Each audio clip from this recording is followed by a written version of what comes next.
శుక్లాం భరధరం విష్ణుం. నారాయణ నారాయణ. ఆ వినాయకుని అలా బాధ పెట్టకమ్మా. ఆ శ్లోకాన్ని ఎలా పలకాలి, దాని భావమేమిటో చెప్తాను విను. శుక్లాం భరధరం అని విడదీయకూడదు తల్లి. శుక్లాం భరధరం లేదా శుక్ల అంబరధరం అని చదవాలి. దాని భావం ఏమిటి చెబుతాను విను. శుక్ల అంబరధరం అంటే తెల్లని వస్త్రం ధరించినవాడా. తెలుపు సత్వగుణమునకు ప్రతీక. అంటే సత్వగుణ సంపన్నుడా. విష్ణుం విశ్వమంతటా వ్యాపించి ఉన్నవాడా. శశివర్ణం చంద్రుని వంటి వర్చస్సు కలిగినవాడా. చతుర్భుజం 4 భుజములు కలిగినవాడా.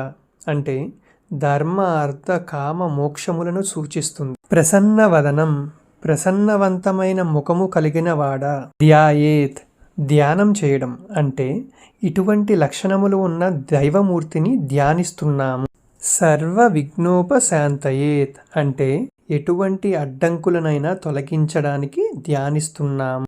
ఇప్పుడు 2వ శ్లోకం భావం చెప్తాను విను. గజానన పద్మార్కం హిమవంతుని కూతురైన పార్వతీదేవి ముఖం కమలము సూర్యుని చూసి ఎలా వికసిస్తుందో పార్వతీదేవి ముఖం వినాయకుని చూసినప్పుడు అంత ఆనందంగా ఉప్పొంగిపోతుందంట.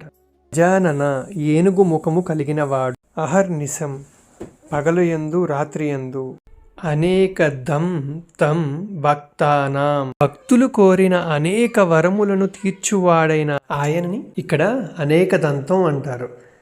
అది దంతం కాదమ్మా, ధం తం. ఏకదంతం ఉపాస్మహే ఏకదంతుడైన గణపతిని మనం ఆరాధిస్తాం.